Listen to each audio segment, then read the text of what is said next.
Hey, what's going on, everybody? And thanks for joining me again. All right, so today we're live, and today we're talking about an Ohio cop desperately fighting to keep his canine partner. Also, should prostitution be legal? And finally, universal health care takes an 8-month-old baby off of life support in England against the parent's will. All right, so before we get into it, remember, the point of the live show is to get you involved. We want you to be a part of the dialogue, so please smash those likes buttons and notification bells, but most importantly, head on over to the comments so you can get a part of this conversation so we can get your perspective and add a little zhuzh to the dialogue here. So that being said, let me introduce my co-host and my good friend, David Cunningham. Oh, it's nice to be here. I think I'm doing a little bit better than you are here lately. So you are now, are you Shaker Heights, or are you Cleveland's #1 villain for the party? Well, it's the traffic camera tickets, isn't it? That's you are. I remember I saw that. I'm like, oh, buddy, that's a good one here for today. So, let's make sure we're gonna make sure you're doing all right here for that segment. But actually, I do encourage with comments here today, because we got a little bit of a discussion post, and I would love to see some perspectives here in the audience to be able to get just to kind of add a little more, a little more dynamic, a little more range here for our discussion. But as always, Alex, we can't do this podcast without our good friend, our magician behind the keyboards here, Brian. How are we doing today? Doing well. BT all here. Make sure to stay active. That's all I got today. So. Hey, get this going. All right.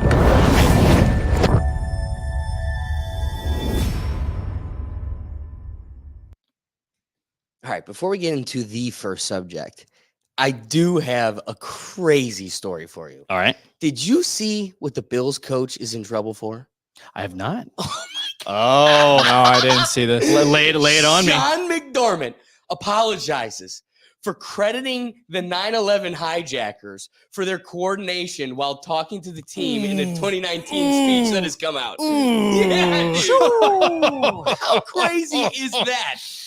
All right, so McDormand said, he apologized and everything else, but he was called out for citing the hijackers as a group of people who were able to get on the same page to orchestrate attacks to perfection.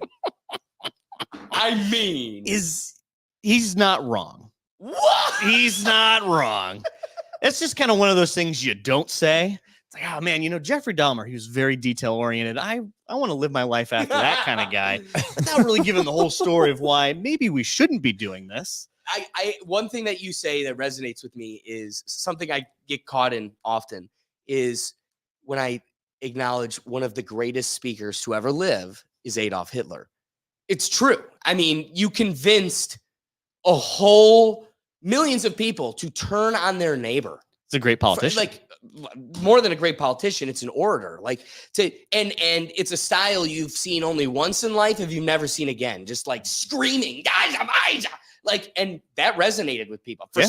How crazy is it that he was able? And you say that, and it's like, no, don't get it twisted. No affection, just a fact. My shirt is purple. he had good words or was good at speaking words. At the same time, He was effective at speaking yeah, words. Yeah, let's go with that. He's very effective. Yeah, even better said. But like, talk about, I mean, again, this is the scary part of a cancel culture. You never know what's going to come back and bite you in the butt because you got away with saying it that day. Doesn't mean that 4 years later, they're not going to be coming for your head.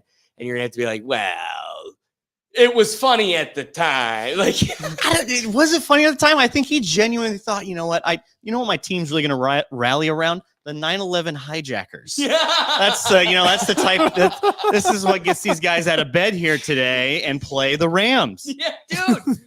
I'm sorry, but the story blew my mind. I couldn't help but acknowledge it because it's just like, you thought that was the most motivating thing you could come up with. I mean, people come up and they're like, I brought Shaquille O'Neal to come talk to my football team, or, Lance Armstrong, or, people that are influential. Barack Obama came and dapped up the crew in the locker room. Like, these are figures of influential stature. And I like your point.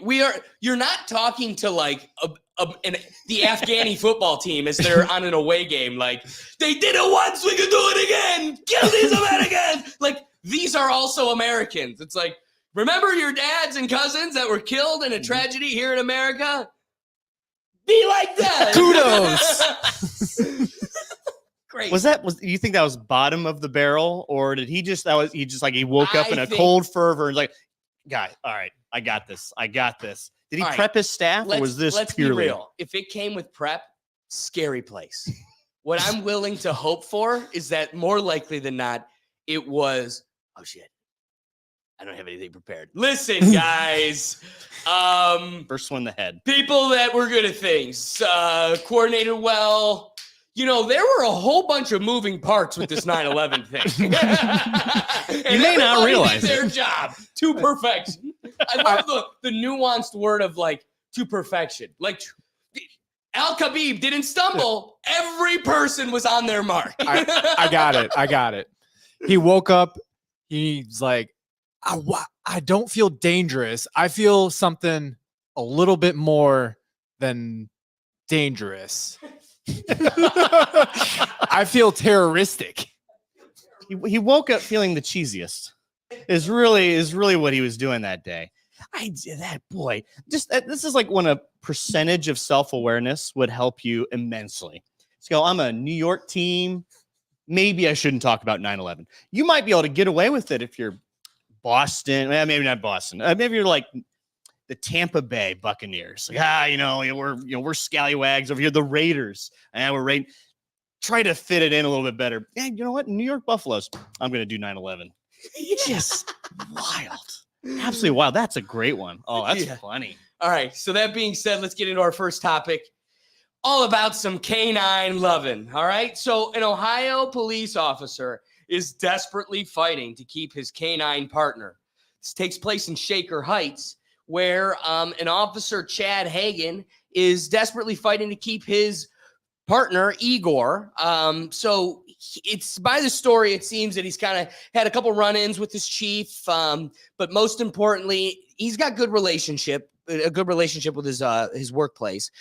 The reason he's leaving is because he wants to live closer to home. It's a little less than an hour commute to work, and he's trying to find a place closer to home. And his chief at the time when he first brought this to him, like, hey, I got to find somewhere closer. Chief encouraged it, said that, yeah, no, you got to do what's best for your family, and I totally respect it. But at the same time, kind of fell by the wayside because he needed to find a job opening closer to him. Yeah. He finally did when he gets closer to now. It's like, all right, I got to start getting ready to leave. They were going to be parting ways, and the chief started to bring it to his attention that we're going to be keeping the dog. So we need to get him used to new officers. We're going to start separating him from him. And that became alarmist. He became upset and gave his 2 weeks earlier, came in, submitted his resignation that he was leaving. Because of that triggered it. That was going into Thanksgiving.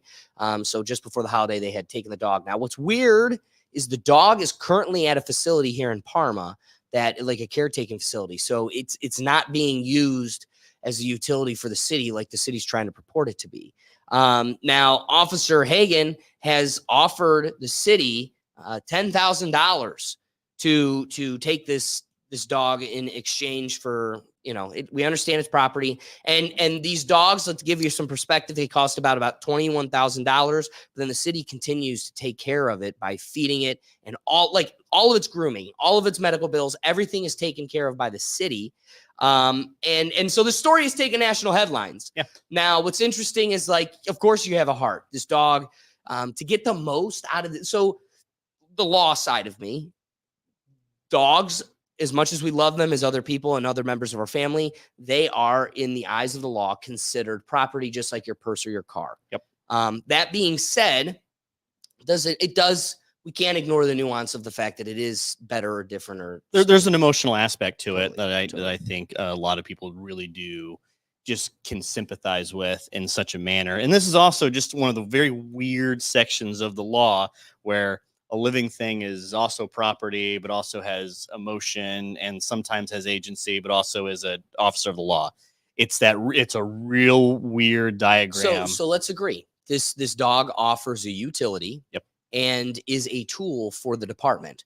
That being said, to maximize its utility and for it to give the greatest benefit to the department, it needs to create that special bond with one of the officers. Yep. It's a natural way of maximizing the potential of this utility you have. Yep. Yeah. But a symptom of that is not only are you going to be crushing the dog, but you're going to be crushing its caretaker when it comes to separation.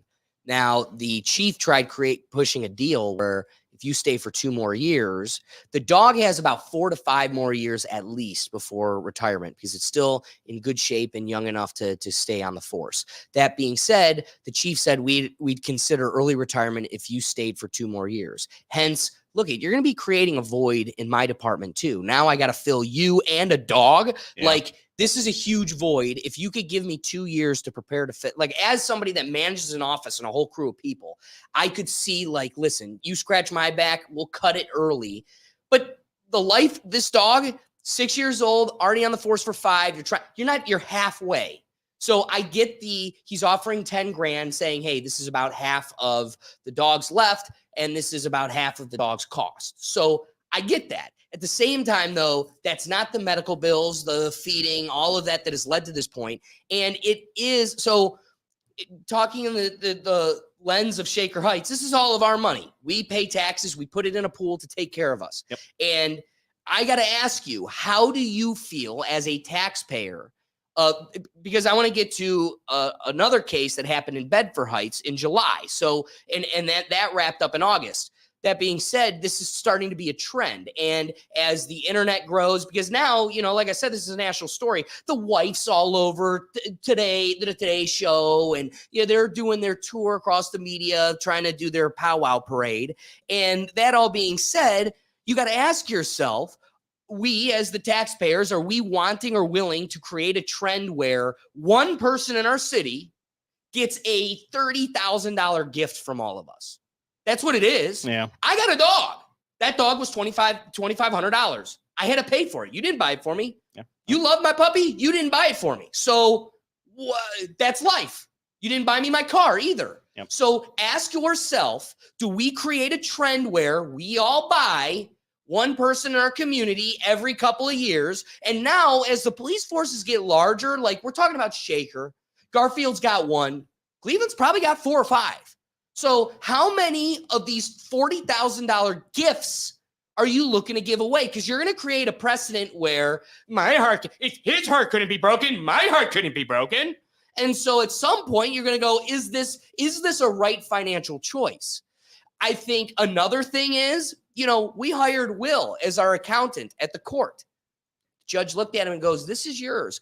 And, normally this is not an accountant who does this job, but we want to be able to give you more responsibility, and we're going to pay you, we're going to compensate you more for that. But I want a commitment that you're going to be here till at least the end of my term.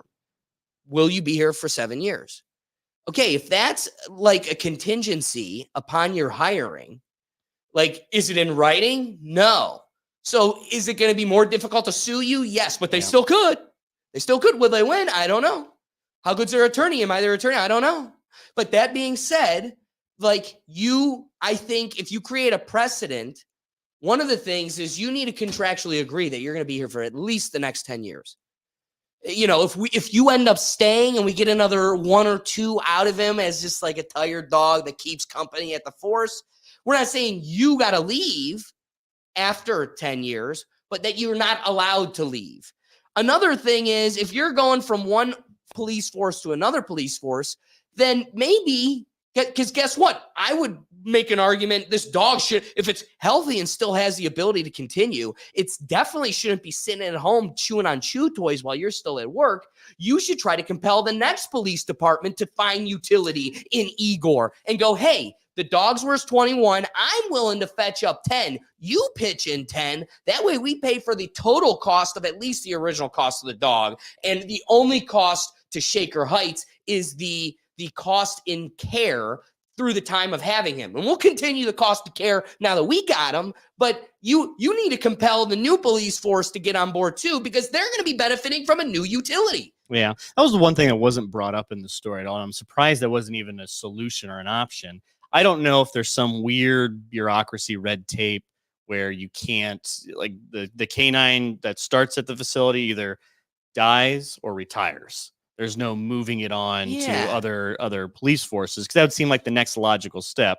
I don't think every single police force is equipped to have a canine, or even has a canine in the budget, has the infrastructure to be able to deal with one. There's also there's more than just having a dog as to sniff around places. There's a whole process to this that the actual station force needs to actually be prepared for, to have it. And to introduce that on a new thing, you either have to be such a hell of a police officer that there's no way they can deny that, or you're already going to have that coming in, and this would seem like a logical step. But it seems like from the story, he's moving to a bit more of a, we'll call it a safe area, an easier area to do policing duties at. And it just, yeah, this is another one. Just, it really just tugs your heartstrings. Yeah. You can picture it in your head. You with your own pet at home, your children, all sorts of different things. Like, you spend time, you build a relationship, and now I can't move on.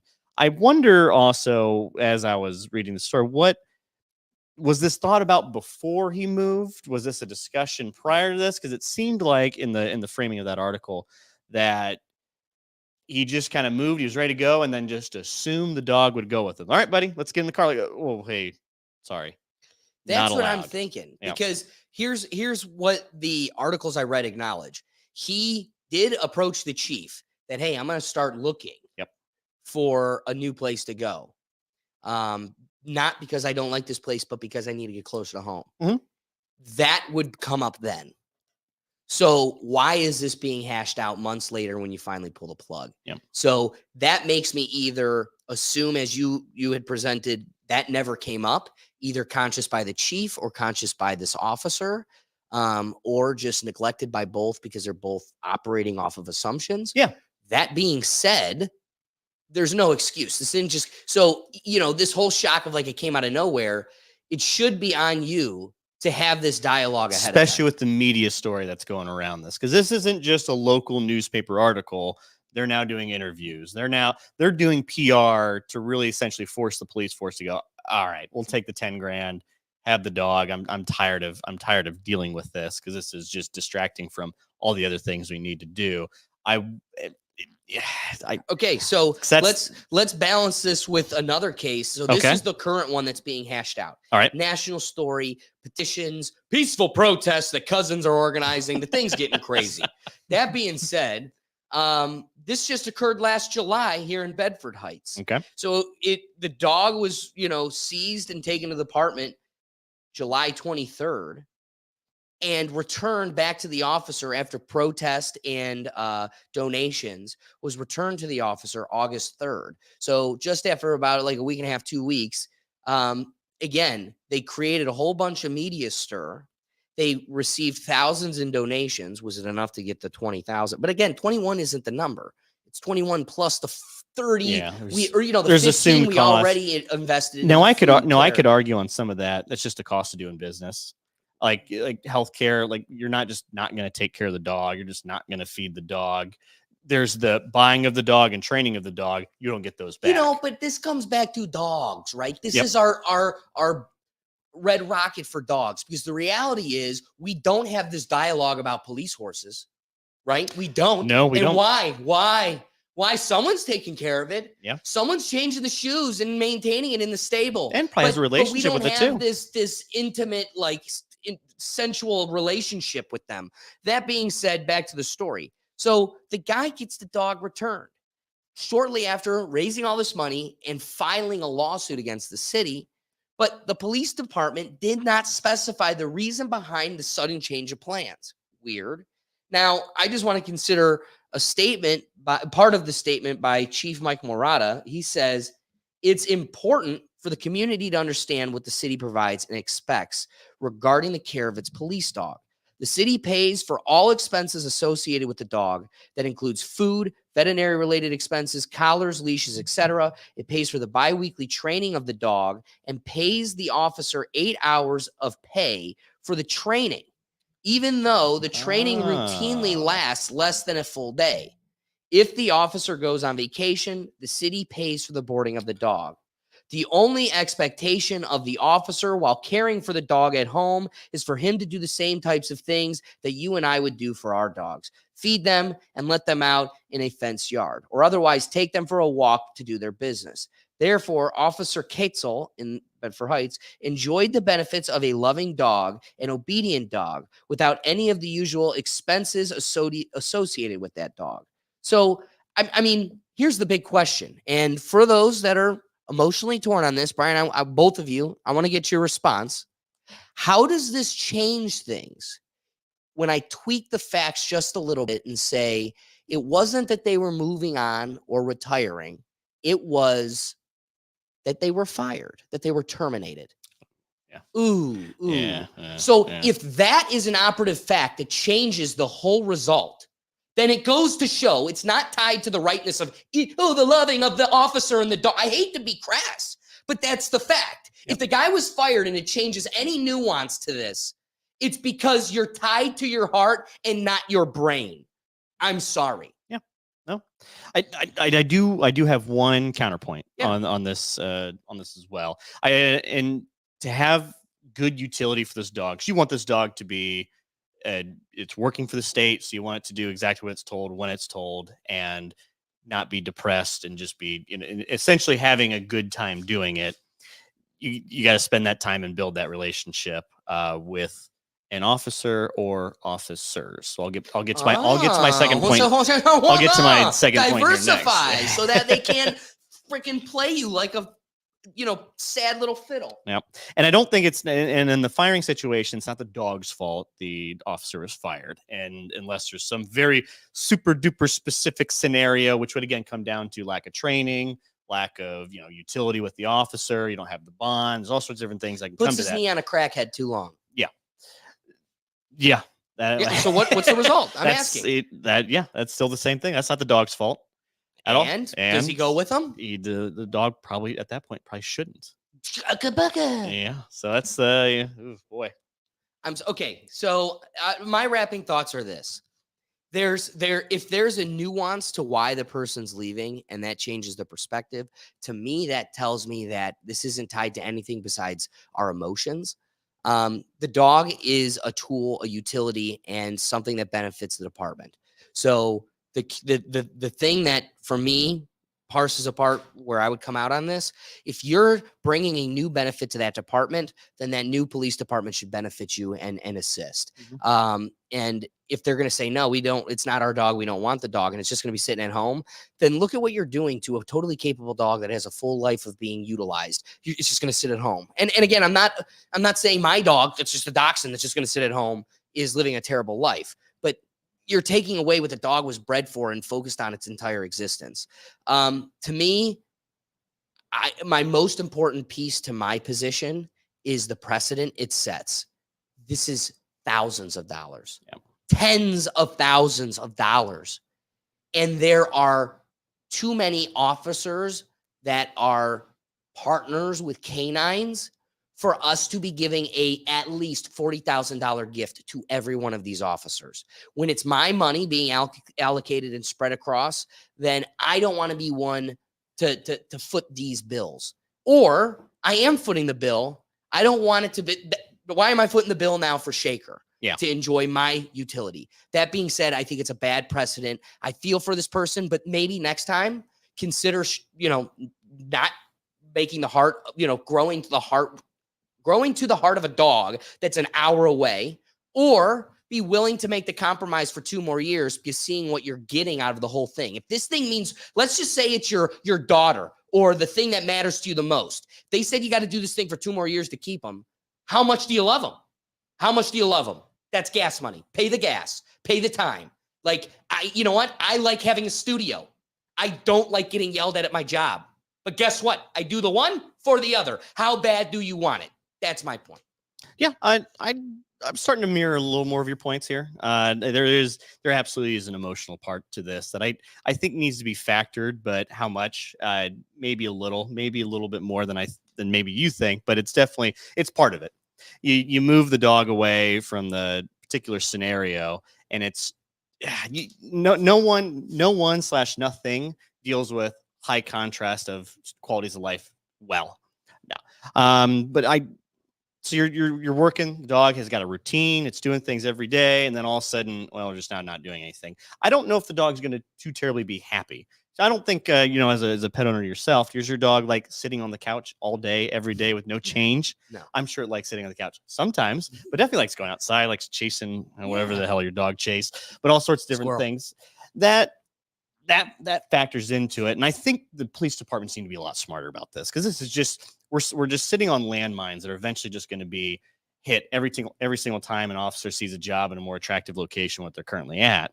So you need to diversify this dog with these several different officers. It's not just one. It's Billy and Jerry and Jane all get a week with the dog or something like that. I don't know. I'm not a police management expert, but it would seem to me you avoid this pretty quickly. It's like, all right, well, sorry, Billy, you're going over to Parma. You're having a good time. Hey, I understand. Hey, dog's going to stay with Jane and Jerry here while we get someone else trained in for him. And that's probably the better way to see this, because I agree with you on the precedent. We're just going to see this more and more and more. It's too easy of a PR thing. The news cycle loves these types of stories. It's too easy to share on Facebook. It's like, can you believe this? He even offered to pay for it without really understanding the full.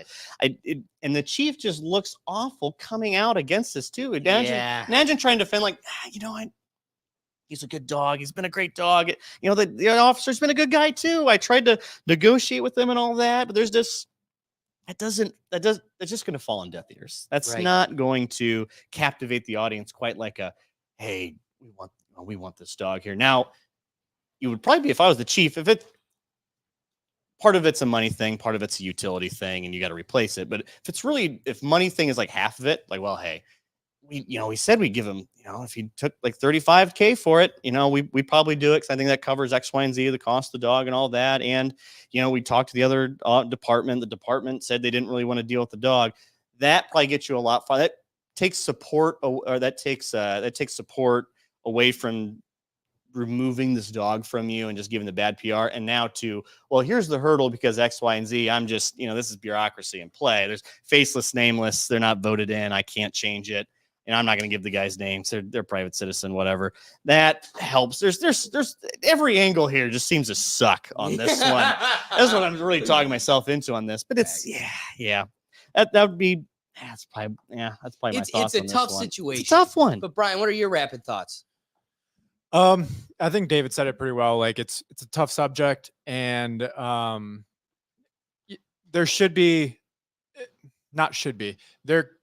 could be an alternative where they maybe offer a clause where you pay enough money, you get the dog. If everyone agrees that this is a good amount of money, to pay back the taxes and all the other expenses that go with it. As far as the time, I think that's also a good buyout situation. If you work two more years, you get the dog. But yeah, I think there's definitely a utility part of it that should heavily influence the final decision. Especially needs to remove the emotion. Right. I think that's really the utility part, is just remove the emotion. This is the facts of, like, this is just how this operates in a society. No, I completely agree. So, all right, now let's get to a fun topic. I am just going to present the question and let you take the torch Okay. to begin the dialogue. All right. So we can get this ball rolling. And Brian, I'd really love if you join in at any point. If you've got thoughts or comments in this one, feel free. All right. But David, let me ask you, should prostitution be legal? Man, this is a loaded question. I thought about this here. Well, this is always a topic that I think to myself every now and then, like, what are the logistics of this? Should it be? And my answer is yes, it should be. But I have a lot of concerns. I have quite a few concerns. But let's start with the principle of the matter first. Like we've seen with alcohol, marijuana, when we make something illegal and we take away your agency to be able to participate in it, especially if it's not we'll call this a victimless crime for now, based on alcohol usage and tobacco usage and marijuana use, drug usage. It's victimless crime. Based on that principle, yeah, you should have agency to do what you choose. And then on the other hand of it, especially with like labor, so we work hard labor, you do dangerous jobs, you put yourself in harm's way, military, law enforcement, firefighting, coal mining, construction working, and then Alex, I know you're putting your body on the line here while you're sitting hunched over on your desk typing. I've seen that posture, but catching on. But sitting in an office will kill you. It will. It slowly does. So when we put our bodies in harm's way like that, we have the agency to be able to choose. Well, I don't want to do this. I'd rather do that. And that's part of where I see the prostitution kind of intersects on both of those. And we should have the ability to be able to remove the black market away, remove the bad faith actors, or at least put a spotlight on the bad faith actors, and then work towards making it as safe as possible, as as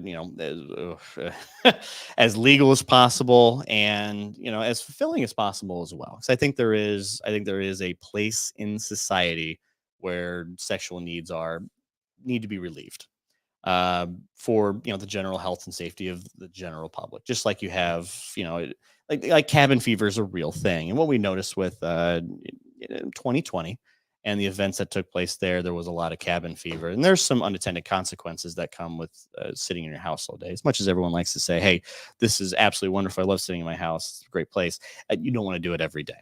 So when we kind of take some of that cabin fever aspect and put it into some more natural urges, being able to relieve that and having a environment that is safe and willing and accepting, I think would go a long way to probably taking away some of the crazies in our society.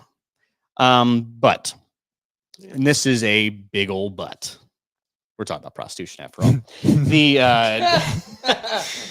I do have a lot of concerns with grooming. I have a lot of concerns with taking major metropolitan areas and giving them their own red light districts. I have a lot of concerns with the new spread of STDs and just the general degrading of society on one end. But I think that's probably that's the extremist view. And more likely, really, are we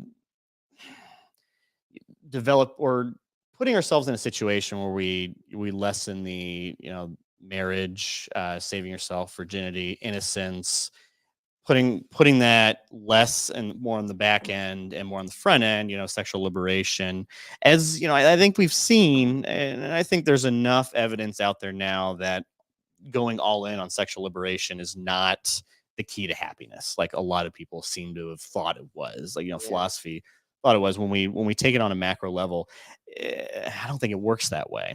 And when we kind of look back on where society was a bit less violent, less reactionary towards each other, I think there was kind of a sweet spot between maybe the 60s and like the 90s. We could plus or minus 10, 20 years, depending on how you want to look at it, where the family value structure, I think, did provide a lot of happiness to people. But I do think on the other side of that coin as well, there is sexual repression didn't help either.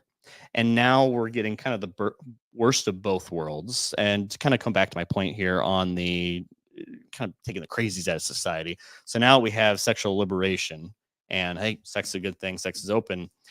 My homie over here is not getting any sex. He's nothing's happening.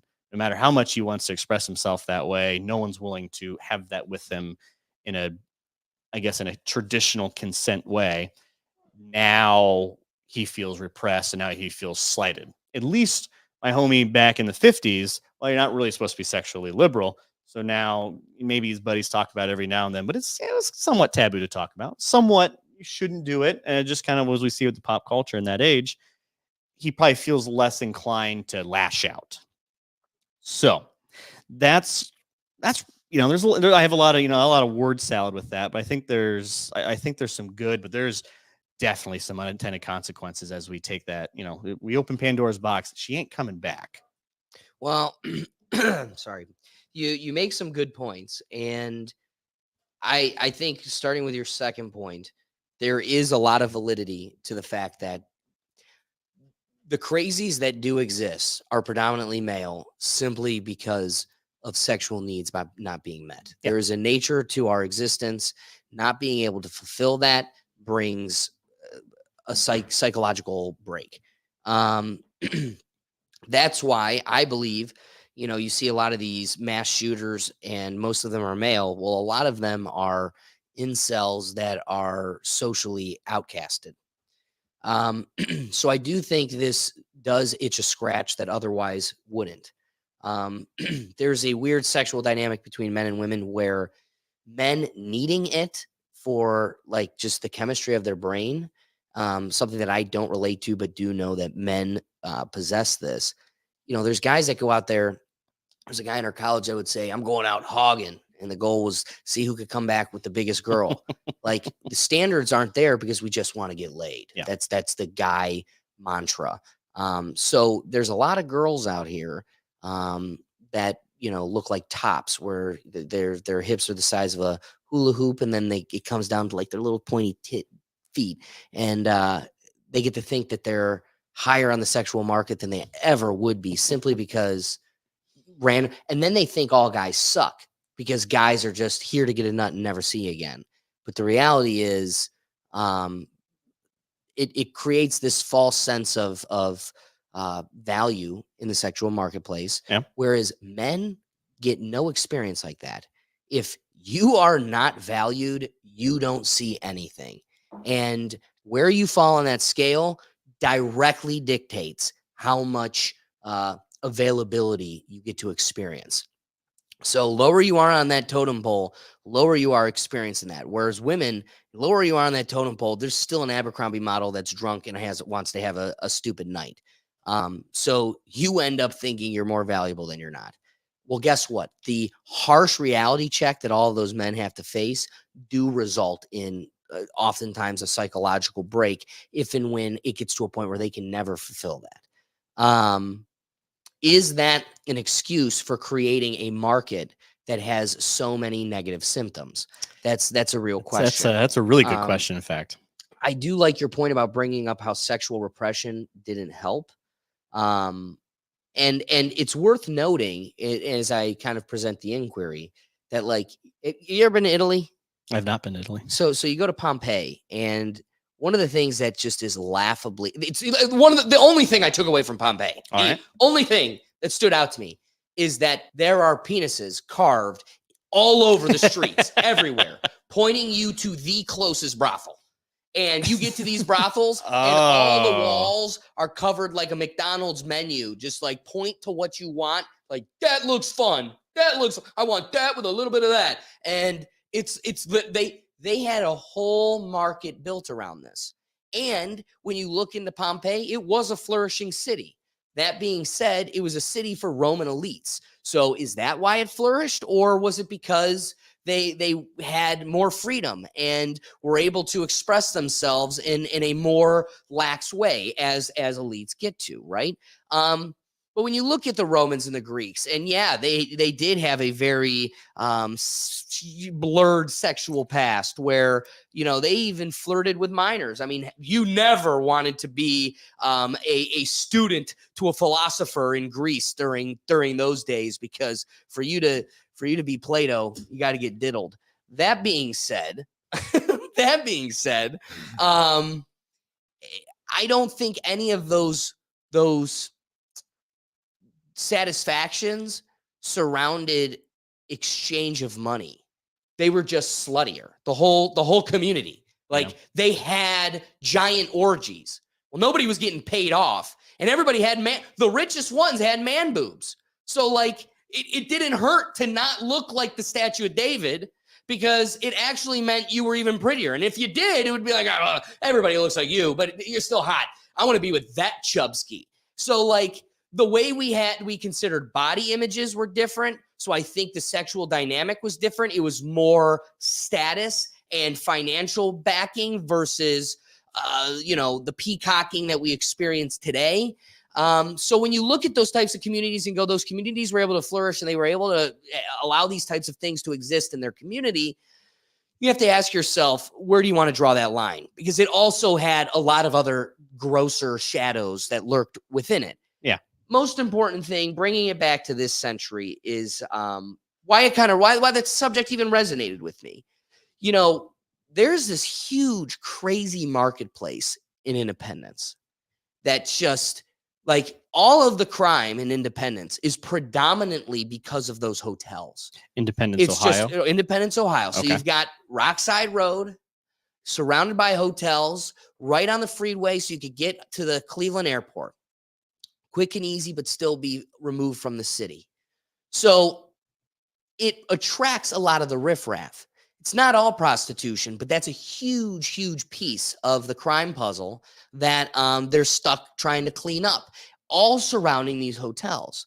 So we trying to actually make a proactive effort in addressing these issues that have been around for decades and have kind of haunted the criminal system as they try to prosecute and actually bring I mean, we're not just trying to throw women in jail.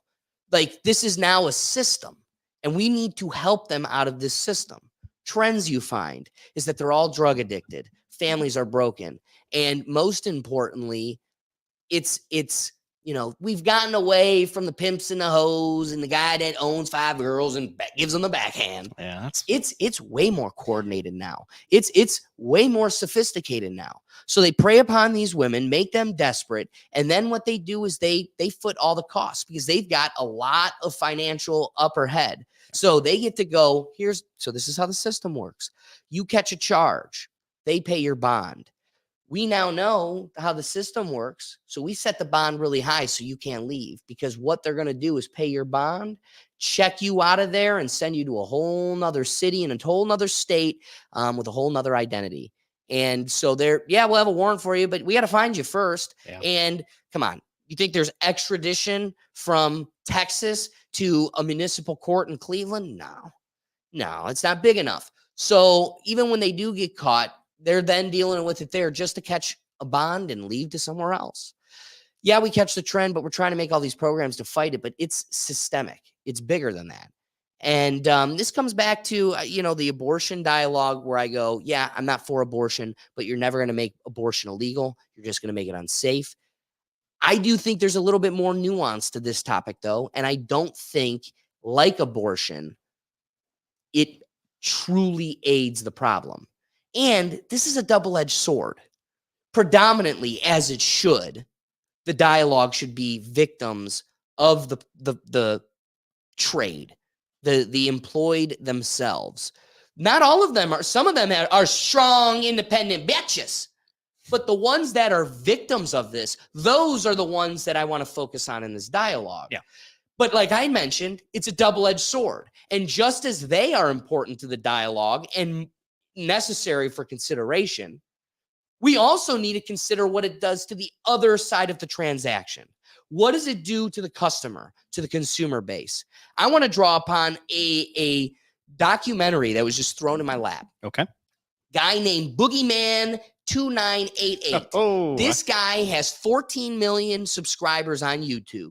You go to his YouTube and he has 58 million views. Fat guy breaking an Xbox. Fat guy. I mean, he's just exploiting the shallowness of the internet, meme culture.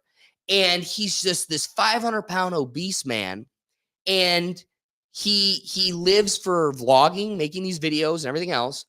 But something that's probably on my plate at some point. I better get amped and ready.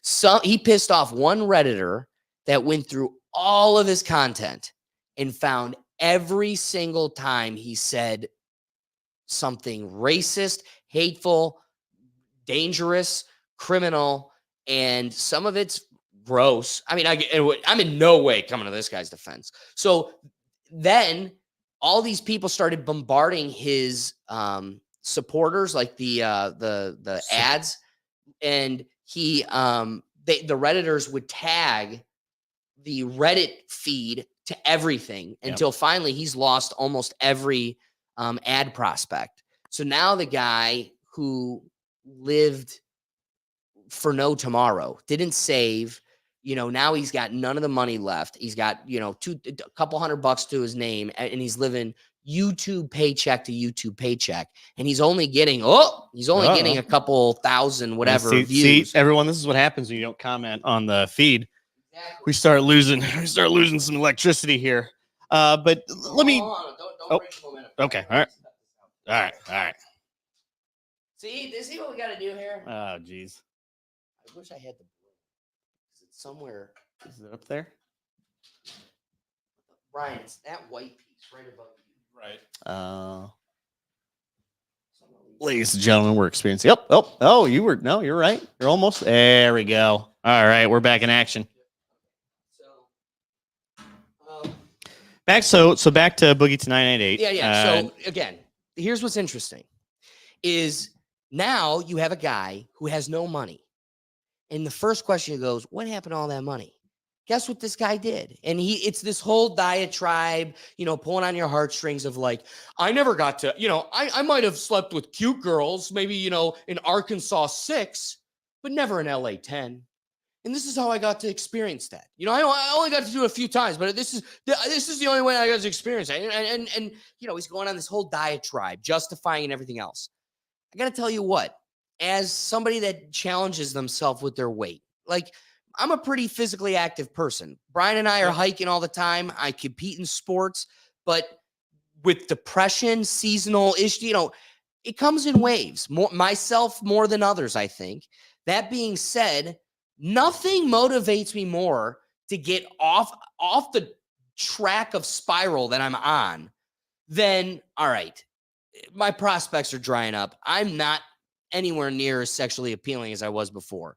And that realization doesn't come right away. You start telling yourself, no, it's not that bad. It's not that bad. But then you need to be so I think it's a motivator. You don't get to look 600 pounds and get $500,000 annually and just piss it away because one of the hookers said the guy ate 2 to 3 entrees at these expensive marble room dinners. And it's like, she's like, that in and of itself was grotesque, but then like to pay for it all and all, it's like, so I get it, but it's also why the way you look the way you do. It's also called willpower. Yeah. So again, I brought up the sexual appetite of men and why it tips the scales of like people's perception, women's perception on where they fall on that line.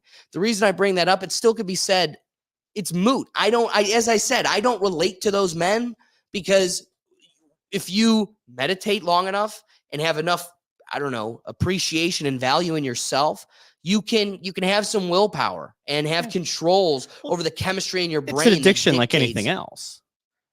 Yeah, it's like if you're just trying to really, like you're jerking off too much. Tiger Woods, right? So if you could buy it like a casino, then you're going to get addicted to that, just like you could cigarettes, coffee, or gambling. Yeah.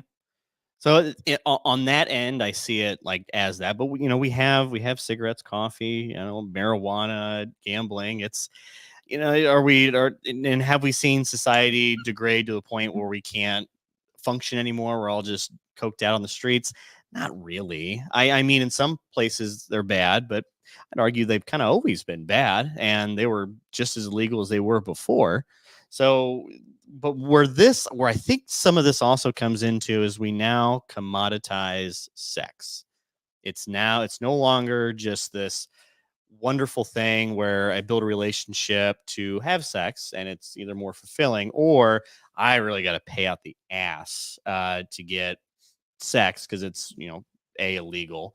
I have to go through some back channels to do it, or I really got to spend a lot of money to get people who are not really into it. Like if you were to offer any hot chick at a bar $1,000,000 in cash, well, I just sleep with me one night, they probably take it.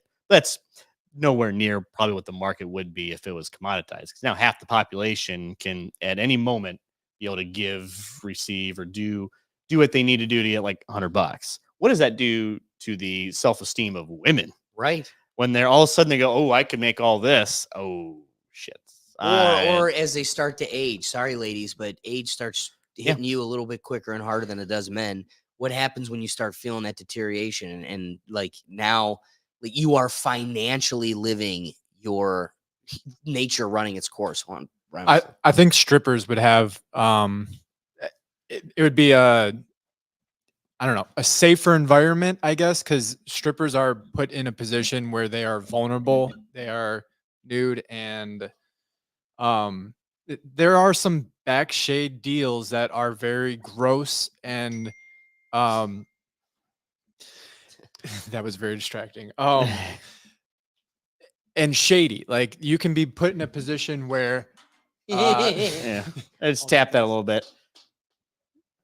Oh. Give it a good tap. Give it a good whack. There you go. Got to tap it right. And also I think this would be a huge thing for taxes if it was legalized. I think government would get a lot of money. And half the population be able to monetize themselves to a degree. Let's just say we do, like, for example, OnlyFans, but it's a anyone can just do it. You just got to do the transaction through OnlyFans, so it's regulated that whatever. Well, now you're just the tax base. I wonder, based on like alcohol, cigarettes, tobacco, gambling. Oh yeah, it would explode pretty quickly, and then God damn it, the government would get real addicted to that type of money. Yeah, it'd explode and it would get real messy. It would get real moist. Yeah, it's a sticky situation. Yeah, it would probably have some unintended consequences. Hopefully not 9 months from now, but tough job. Well, that's another thing too, because we can't have. What happens to the babies of the trade? Yeah, like, is that just like Nick Chubb snapping his leg? Like, oh, you got a baby. Oh, you got a broken Achilles. Like, this is just something. This is a symptom of the trade. Like, well, we have the best doctors. But again, this comes back to Don Lloyd's point. Got to bring him into it. The guy that just hates abortions. Don. It's like, again, when you say make it legal, you still want it rare and effective. Okay. But it's still legal. And when you open that gate, Pandora's box, you can't close it. And so how many of these things feed each other? You make drugs illegal. Now you got drug addicts that are easily manipulated or taken advantage of, who go into that can be coerced into the sex trade, who then have babies that we murder and slaughter across the town. Like, again, it's your body, your choice in all of these sectors. And at some point we need to go, it's not the state's place to intervene. At the same time, though, you don't get, this comes back to taxes and your freaking dog. Like, you don't get to come to me for money then. That's the key. Yeah. If he gets to pay you for a blowjob, that's fine. If he's going to nut in you and you're going to kill the baby, also fine. But when all of this leads to a state where you can't take care of yourself or your kin, you don't get to come to me with your palms out. So, yeah, I agree. Taxes will be booming and this will be able to take care of a lot. But like Colorado and its weed, those taxes should be used to pay for the entire school system as a look what we could do. But if you're going to be taking all those taxes to pay for all the slew of babies and gonorrhea that's floating around, well, I think we may have created a bigger problem. But we got money. One of the things that sits with me is I really want to go back to my point. You've got these politicians in our local area that are scratching their heads and working hard to make an impact. And they're trying to create these programs. My question for you then begs, does creating or this system or legalizing it in a structured fashion break the chain of trafficking and these systems that already exist? Like something we're experiencing, weed's going to become illegal. Well, there's a plenty of people that have already been in the business illegally or medically, whatever the case may be, and they're already set up to take over the market as soon as the gates open. So do you think these people are just going to go away? Wait. So I was just selling it for a dime bag and giving half of and a dime bag and $200, and I was giving 100 of it to my guy. You think she's not going to continue? Oh, you know what? Now that it's legal, I'm going to go into hair cutting. Like, no, they're also going to continue the trade.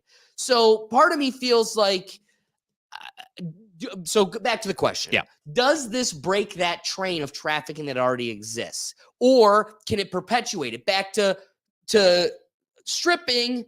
Stripping exists. Stripping is legal, but we know of many legal facilities that are manipulating and taking advantage. You said shady, taking advantage of their workers, and there's definitely some that are being illegally coerced. That all being said, stripping's legal. Should we have it? And then this goes to my even bigger question. I want both answers. So the trafficking one, but this is an even most important. Okay. And this comes back to the state, and this lends itself to why maybe it should be legal. Where do you draw that line? You can dance on a stage and have your titties out, and then I can pay to have you shove them in my face. But the second my face goes, 2 feet lower, I'm catching a case. So that's weird. OnlyFans is quite literally this, but through a digital screen. Yeah. Now, what happens when we live in an Oculus world where I can throw the device on my head and I'm paying for you to be jumping on my lap? At the same time, though, you're not physical. You're not there. Like, same exact act, but I did it with a plastic thing on a camera. But because of VR, it's the same exact. You buy a VR that comes with a fleshlight. How is that any different? Same actor. She wants to now, you are my highest subscriber. Now I want to do it in real life. Whoa. What's the difference? So I ask you this because it also plays upon where do you draw that line and who do you give the power to draw that line? Maybe it should be us in our community. Maybe Pompeii chisels the dicks all over the city and you just choose not to follow them. But at the same time, we need to acknowledge all of the scary, disgusting symptoms that come with this. And I truly do not think it's legalization that aids it, like the conversation of abortion or marijuana or something else. Well, I'm surprised you didn't. I'm surprised you didn't offer the other reason why prostitution illegal doesn't make sense. Because I know you're not a man of porn. If you were to, you can have sex, you can pay the actress. As long as I film you and distribute it, it's all legal. How crazy is that, man? It's there's just one extra step, too. And it doesn't even need to be like this. Amateur. You could just be like, hey, I got my website, I do this. Oh, there's only like there's like 1 or 2 subscribers, and it's John and Larry, my friends. The biggest thing is you do have to. One of the things I've looked into is you do need to offer distribution. Like it can't just be like for your own private repertoire. Like that is the nuance of how they police this. And there's a lot of litigation around it that kind of it's a very gray area. What if you're just bad at distribution? Like, I do some DVDs. But are you trying to keep it private? You can't be doing it and not allowing it to be public, right?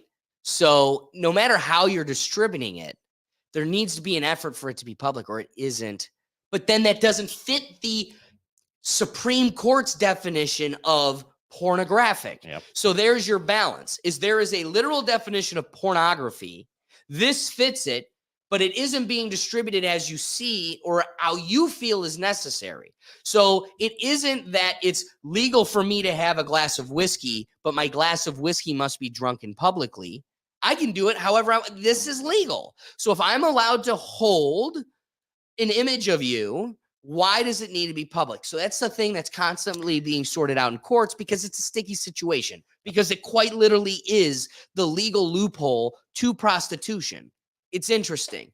I think that's why you have a lot of these well, again, I know you don't watch a whole lot of porn, but as a degenerate like myself and Brian over here, it's probably, I bet there's several very popular channels that are just essentially just prostitution, but we got to sell this out for here for you. And they make money off the side of it, which is, God, imagine the porn addict who figured that one out. It's like, well, I could do this, that, but anyway, now that your mind's blown here, let me literally, baby, go to your local YMCA and support your community. So let me answer the first part of the trafficking thing. So with any employer-employee relationship, it is, I think the key difference between that and we'll call it slavery or trafficking is consent.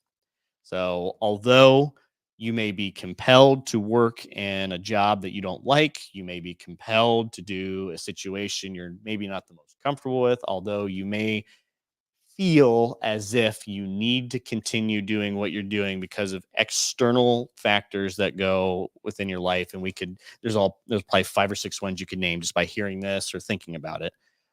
However, the key distinction is I'm allowed to quit. I'm allowed to do something else. Doesn't mean there isn't consequences like within a contract situation. Doesn't mean there isn't penalties if you owe them something and you forfeit that end. But it's all contractual. And it's at least on the same. You and the other party are on the same page of what needs to happen, and then the state or the federal government would be the enforcer if either of you two do this. Now, again, having said that, there is probably absolutely every single strip club that is even slightest shady is definitely forcing and compelling women to continue to strip. Formally giving consent. And that's what I wanted to push back upon, is that they're formally giving consent in a legal manner, but are being manipulated and coerced. So legally, they are within the right, but morally, they are corrupt. Yep. And that is an unavoidable symptom. And I don't think that's exclusive to like sin industries. I think we can have the exact same thing in construction and hell, broadcasting, playing. You could be a real great football player. It's like, we need you to keep doing this. We need you to keep putting your body through it.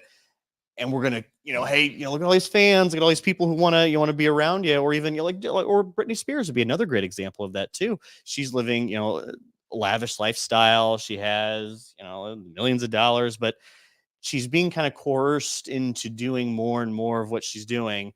Maybe not without her consent, but definitely like her consent. Now, all the legal, conservatorship aside, definitely was her boundaries being pushed by others for the sole benefit of them and not necessarily her? Absolutely. And I think there's a lot of different industries that are not unique to that, but this one's a bit more intimate and in nature. So that definitely shines probably a brighter spotlight on it.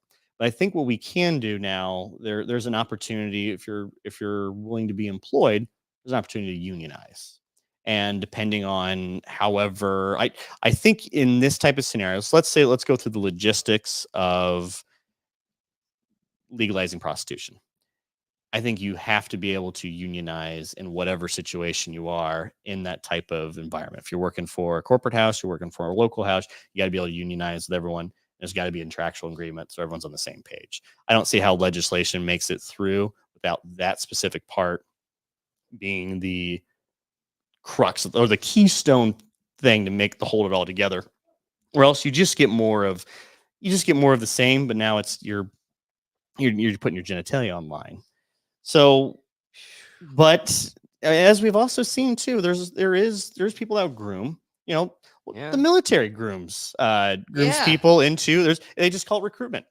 That's the difference between grooming and recruitment. Wonder illegal. What that hazing would look like. Yeah, one's illegal, one's legal. So it's the same thing. We get shot at it in different directions, but now one is I can at least know what's going on and I can criticize it versus I can't criticize grooming outside of just knowing it exists. I can't go to I can't go to Matt over at the supermarket or at the bar and be like, hey Matt, I don't really like the way you do your recruiting.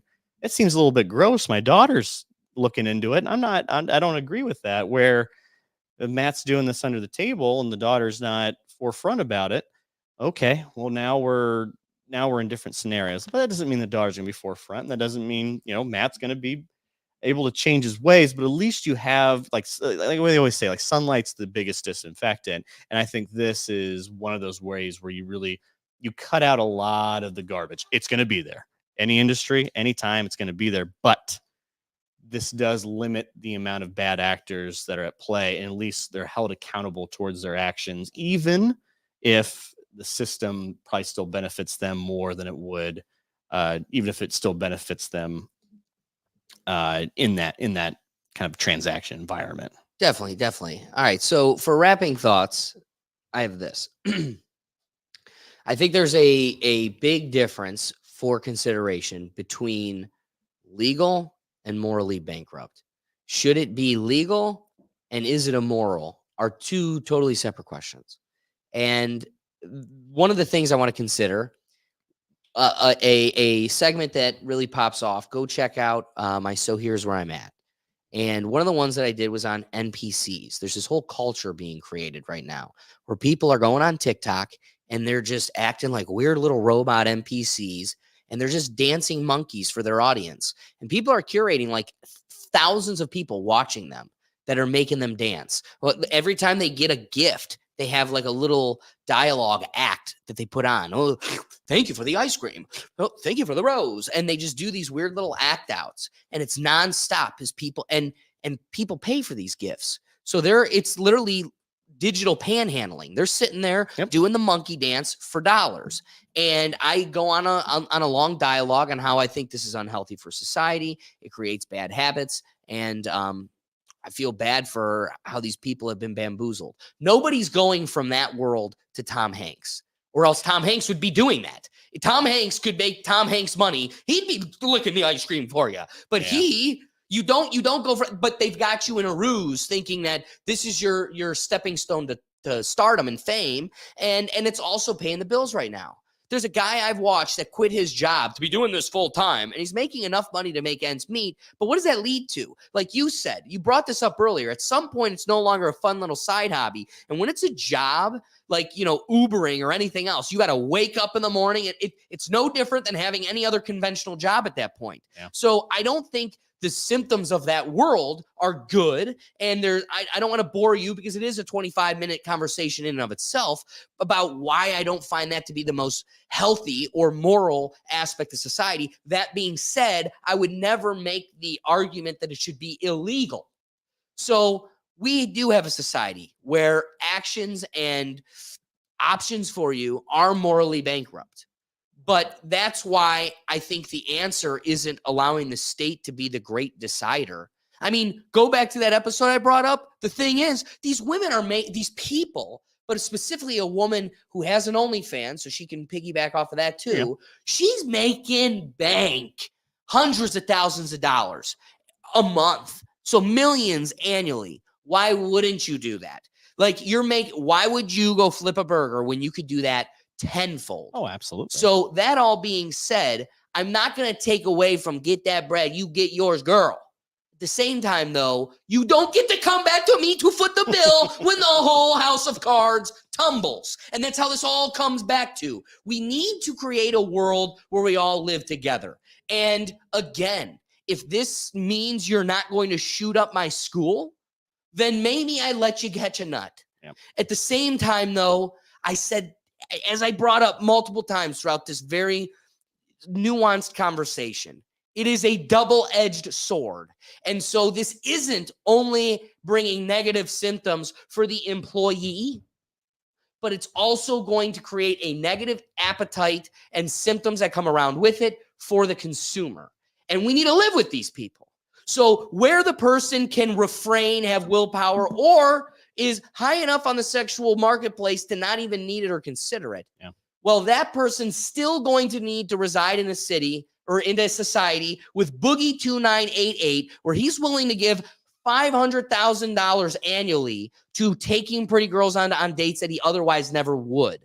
But at the same time, why is that a communal relationship any different than just a billionaire? Jeff Bezos isn't sexy. Elon Musk isn't sexy. They have billions of dollars. So an actress in Aquaman sleeps with you not because you're an Abercrombie model, but simply because you're worth money. And for that resonates with us, of course. Well, why?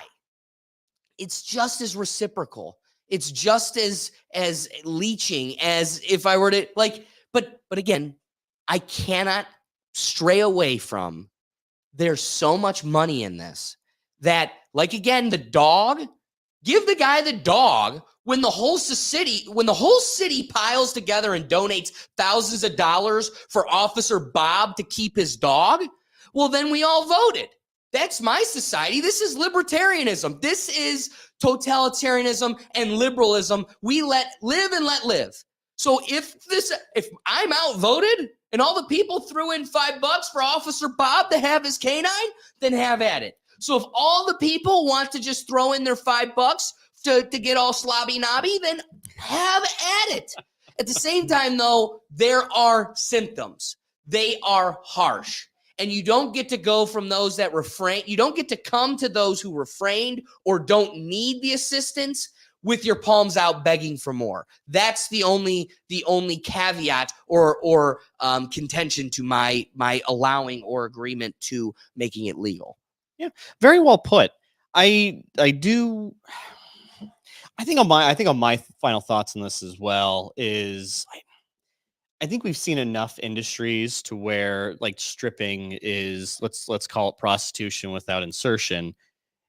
And we're not, there's some negative parts about it in society, but I don't think society is degrading as a whole because of it. And I think we are going to see if it's just now open to everybody. And as we're starting to see with marijuana, now that it's legal, now that you can do it and it's no longer cool and taboo to do it, well, the people who really want to do it are going to continue to do it. And then the normies are just going to, they might try it. They might oh, that was a fun night. And then I'm maybe too expensive or it's too pain in the ass, or actually, maybe I like sex with a little bit of connection and commitment versus, sloppy seconds. Or, well, I think that's unfair, but to be able to sloppy 300 second, dude. But to be able to put that connection, does that jog society in a certain direction? We should be doing this, just like with now that I'm gonna really tie these two together. So bear with me here. Now that we're seeing Israel fighting with Hamas, where about 5 to 6 years ago, I think most people go, yeah. Most young voters go, yeah. I mean, we should have Israel. The Nazis are bad. Jew people. They've been oppressed quite a while. Now they're starting to kind of do what they want without a whole lot of accountability. We're starting to see the other, the pendulum swinging the other direction, going, ooh, I don't like that. I don't like that at all. Maybe we need to hold these people a bit more accountable to their actions, and instead of just letting them go. Even when I was sympathetic to their cause, maybe 5 to 10 years ago, I think we're going to start. If we were to make this legal tomorrow, I think we're going to start seeing that in the other direction. Where does it improve society? Maybe just a little bit. And gives everyone a boom at first. Yeah. I think that's where I would probably land on it. It still needs to be legal, but boy, there is a lot of obstacles. Another thing here too, I don't think you can have 100% legal prostitution without abortion also being legal on the other end of it. Exactly, which is crazy. Yeah. Which is crazy. Now, before I flip to Brian, and if you have less thoughts, I'll pass it. Nope, I'm probably just going to end it right there. Before I give it to Brian, one thing that you triggered in me is you talking about, you don't think this brings a degradation of society. One of the things I definitely wanted to bring up is I do think sexual liberation, as you presented at the beginning of this segment, has brought a deterioration of our society. Not to one where it's crippled us, but it could lead to that, but it definitely has gone down. Another thing you brought up, though, is I do think once it's legal tomorrow, I do think you see a happier benefit across the board. But one of the things I want to really end my dialogue on is, where do you draw this line? And this is that state intervention versus you just having your own moral compass to know to refrain, just like abortions, especially if they're going to be tied to each other legally in its own weird respect.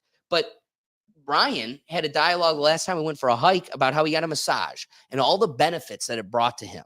Like it really loosened stress and tenseness, and there were knots that he didn't even know he had. It brought him satisfaction. not so much satisfaction that mayonnaise was sprayed anywhere, but it still brought him relief and satisfaction. Why is that illegal? Why can a mom just Craigslist that, like, hey, yeah, I got a table. I'm good with my hands. I got lube, but it goes on your back. And then you leave looser, goosier, and admit, Brian, before I pass it off to you, admit that you were a happier, more relieved person than before, prior to that. Yes. Boom. So that being said, it would clearly have a benefit. Yeah. We have it anywhere. Like, I had a little thing growing on my eye. The doctor cut it out. It was just a little, whatever, pus thing they cut out. Yeah. Just boop, it's cauterized it over. That did me some good. Yeah. Why can you scratch that itch, but not this one? Now, again, it's because this marketplace, it being such an integral piece to the human nature experience. Like, we need it, and there's a predatory and prey aspect to the whole thing. Kind of like ducks. We've got like curly Q penises, and we just take it and you can't leave. Like, it's one of those, we need it, and it's for the sake of humans. That's the thing that, like, you don't need a back massage for the sake of humans. So where do you draw that line? This girl can make $1 million a month off of OnlyFans or making a future Oculus video. But the second it actually is on your lap, it becomes illegal. It's still being scratched, but what? It was just done at a different date. So it's a weird thing because we never brought up the massage, like the physical parts that are still legal, that are just second nature to our community. When they flew out the podcast for us to do an episode in Los Angeles, we went to the Wee Spa, famous Korean spa in Los Angeles. And one of the things that we did was get a massage from an old man that old Korean man that knew what the hell he was doing. I wouldn't want his job, but to him, it's just another day at the office. And he's seeing gross me and even grosser people and even prettier people, all men. I don't think he has an appetite for any of it. He's a pretty traditional Korean old man, but it's just another day at the office. And to me, I was walking on clouds. He had this like sandpaper pad that just like was ripping off dead skin. I left that thing rejuvenated. Giving me a Los Angeles 10 and like 15 minutes would also leave me just as rejuvenated. What's the difference? It's fair. The only thing that can be different is a systemic a business organization that can manipulate, coerce, or take advantage of that worker, where this old man is not experiencing that because there's no appetite for that to even be a symptom of it. That's my final thought. Brian, wrap it up for us. Soft opinion on a hardcore topic. I'm going to go with, I lean towards, because it's a soft opinion, legalizing it. I see a lot more totally benefits. Flaccid opinion. Yeah. I see a lot more benefits than half chub there. Just being friends with it. So yeah, that's about all I got. All right, let's get to our final topic here. It's interesting. Let's talk a little bit about universal healthcare. Yeah. So the concept of universal healthcare in England leads to a situation where an 8-month-old baby is taken off of life support by the state. Let me give you the story. Yep.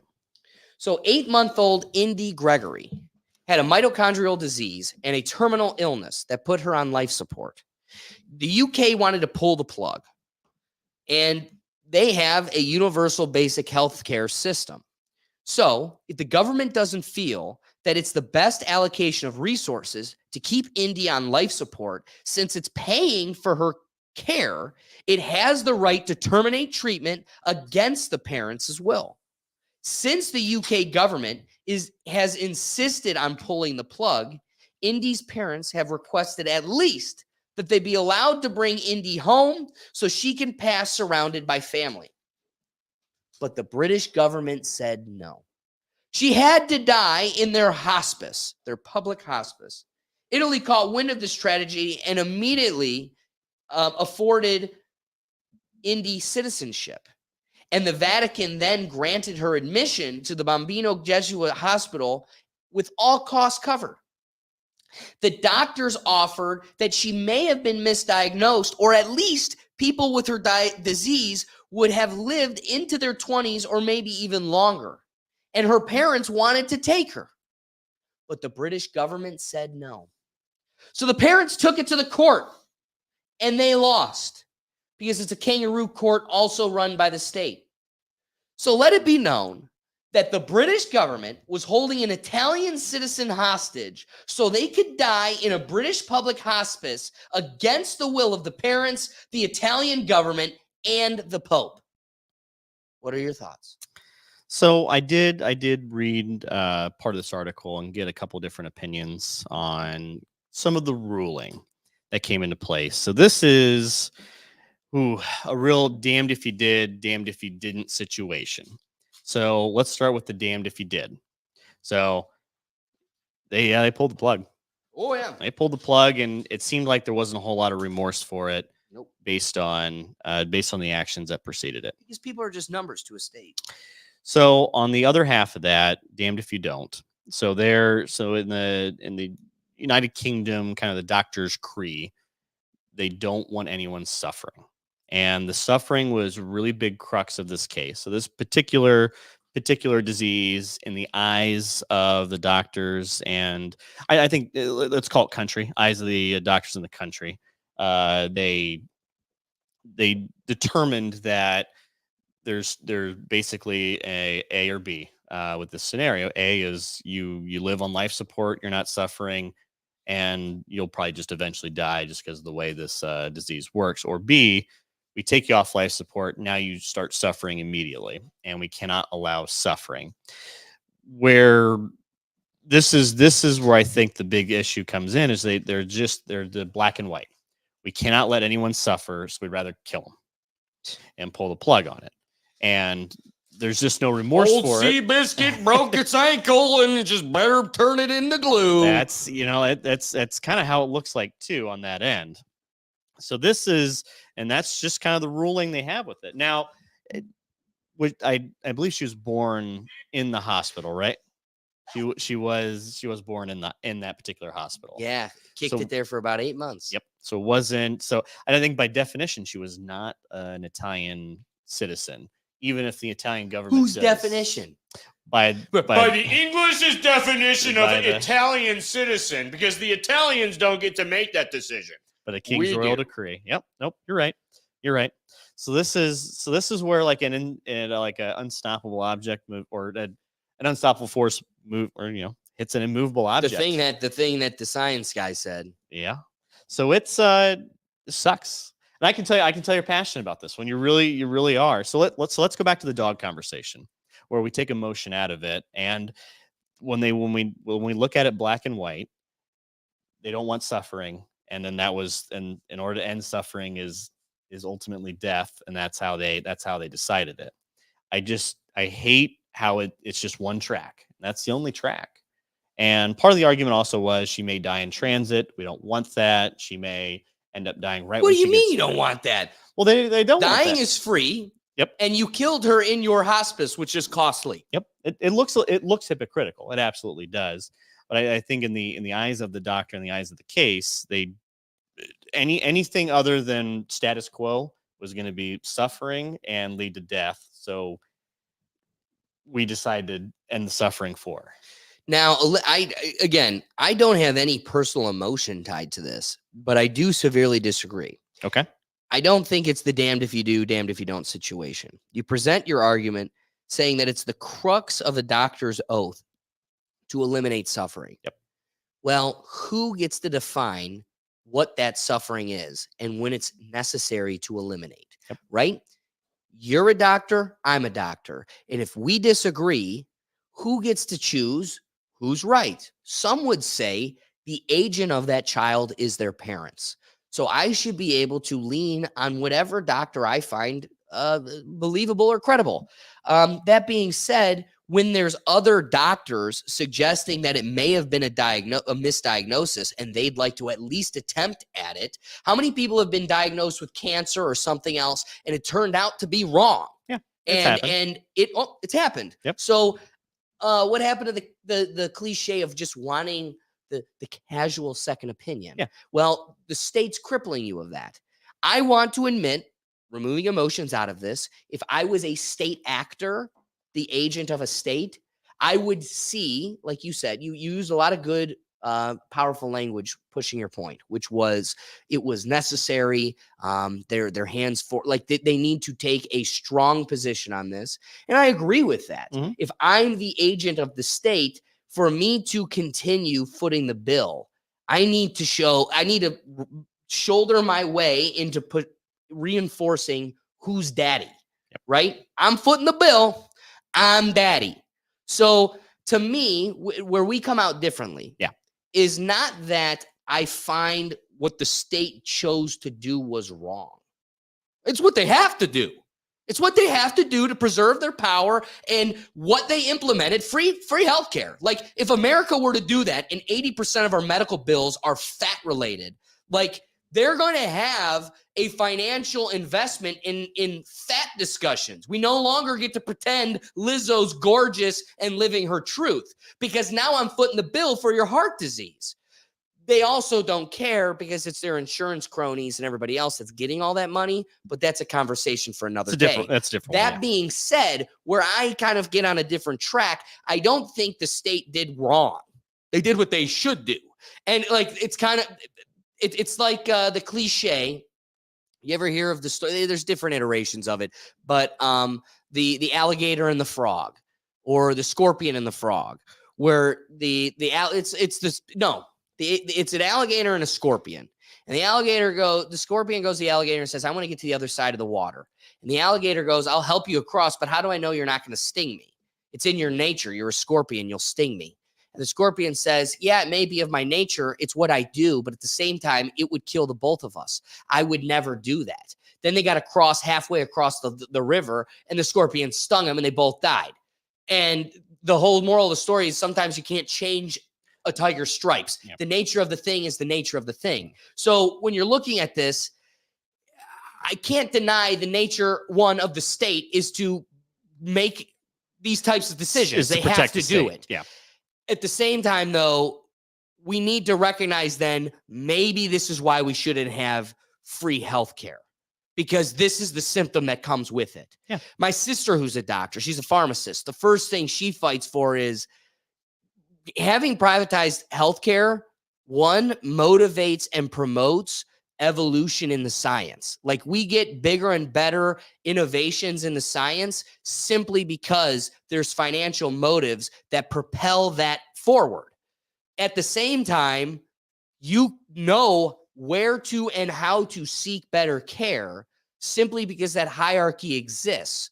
Whereas that hierarchy won't exist. You won't be able to track who's better, who's worse. And you may end up in a place where somebody's being carried because they're sufficient, not great. Yeah. And if you're in the pursuit of finding the best, that won't exist in this world. So to me, the bigger story is this is why you shouldn't put your hands in the state. You're a free baby and actually the citizen of another state. And they're going, no. I'm still big brother. I get final say because you handed me the keys to the kingdom. You have no utility. You have no liberty. You gave that to me. And I get to decide what's the word they use? I threw it away. The allocation of those resources has become, it exceeds its value. I don't want to give you that ability to decide that. That's not for you to decide. So we need to recognize the entity that we're equipping with power and how much flipping power you're equipping them with. So to me, the bigger, scarier story is against the state. And it should awaken people to why, yes, universal healthcare is a fun, pretty picture, but it also, in a echo chamber, in a vacuum, great. But in reality, let's start looking at the nuances that come with giving this unfettered power to an agency that has no other motive other than continuing to preserve and increase its power and make more money off of you. It isn't, they don't care about you. They only care about you insofar as you continue to pay them and fuel their system. Do you want to give that the power to decide life or death for you or your babies and loved ones? Well, this also brings up a topic of how the couple in question are not citizens of that country. They weren't citizens of the United Kingdom. They were Italians. They came in there. I don't know how exactly they came to be where they were birthing a child there, but yeah. And now the country gets to decide kind of the fates and the whims of someone else, a citizen in another country. And I think the other issue too is the unwavering ability to be able to go away from kind of what their stated goals are. It's nice to know those stated goals, but when you take them in this particular case, 99% of the time, I think it's probably working out okay for most people. Well, limit suffering. Hey, how about this? How about we fix your broken leg? Oh, my tooth hurts. Let's take that out or replace something else. But in this case, we're on life support and suffering happens without life support. Now you're at a kind of a moral quandary, and it's black and white. And they chose a side on it based on not being able to be flexible within that functions. Now, there is no, let's change up the functions then. Let's say, hey, well, let's prevent death. Okay, well, now this person's on life support forever. And we're footing the bill. And well, not even footing the bill, forever there. Because if we take her off life support here, I can't guarantee she's going to be alive there. The auto warmer. And then now you're going, well, here she is. It's essentially a prisoner of the state. A prisoner to life. Yeah, but you're a prisoner because you can't be taken off life support if no one's going to give you the decree to say you're going to live off life support. That may have been a story like in the 40s and the 50s, but our technology has gotten so sophisticated that we can fly life supported patients. Well, in this particular case, didn't seem like they could. So it was all suffering. No, they could, but the cost benefit analysis didn't make it financially feasible or what's the word I'm fishing for? Financially justifiable. There you go. Yeah, justifiable. But yeah, that's and now we have a hard conversation. I don't think we really should be talking about or B want to talk about is what's the value of a human life? Because it's the value of this person hasn't done anything. Future doesn't look too bright. Your value is low. Well, let's just remove who the people are. Keep the person the same. Remove who the parents are. Now let's just say this is Prince and Princess of Wales, and we got to move her over to Wales instead of being in England. They probably find a way to make that work because they value that particular life. But if the Vatican's willing to pay for it, we're not even asking you to take the transporting costs. Yeah, like. Here's what I like. You kind of leaned on heavily, doctor's role is to eliminate suffering. But you would say somebody with a terminal illness that's become a vegetable is suffering. And justifiably, I think at least a fraction of people would be able to go, yeah, I see it. But where do you draw that line? Like, I use the glossing term inappropriately. Vegetable. Yep. But like, where is the line of vegetable and just tolerable suffering? Because I watched this guy getting all excited playing. It's a TikTok video, and they're playing with this baby, and the baby is tickled flipping pink. And he's handing the baby to the mom, and it's just the baby like, ah! No arms, no legs. Literally a nub. And to somebody, as an outsider just looking in, you immediately are like, that has to be the worst dealt of the cards. Like, oh my God, I wouldn't wish that upon my worst enemy. But again, to that person, that's life. Yeah. And they wouldn't want to go without it. We don't know what's after this. I'm of the belief you go on to the next life to meet our creator. But just equally as likely without knowledge, the capital K, no. The only thing, it's equally as likely that you just turn off and life after death is just as it was before. Do you remember what it was like before? I don't. No, you don't. So it's probably equally as likely that it could just be that.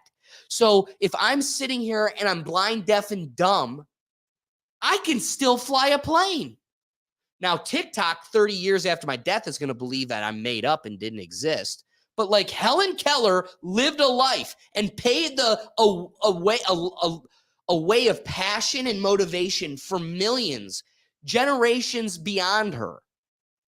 Was that suffering? If she didn't have, I don't remember her name, but the caretaker who is the more important than Helen Keller, who worked so hard to make, to bring all of this to fruition. Without her efforts, UK government could easily say that's a waste of allocated resources. This is suffering. So again, the problem is, who is that decider? And we all agree, look at your emergency contact. Look to who, when you get in trouble, who you call, who you lean on. It's your grandma, it's your mom and dad, whoever is the person in charge. You cut your family, they're estranged, but it's now your wife. That person, whoever they are, they should forever have the say before the flippin' state. The ones that have pedophile islands, that are getting free billion-dollar islands from China, that have bent us over a barrel in every sense of the word, got your grandmas addicted to cigarettes and then said, whoopsie. And how many, they put LSD in the water to just see what it would do to a city and then just whoopsie. We did an atomic bomb in New Mexico and millions of people and their lineage are just damned. Whoopsie. At what point do we go, yeah. Those guys, they don't get to call the shots. For me. At least for me.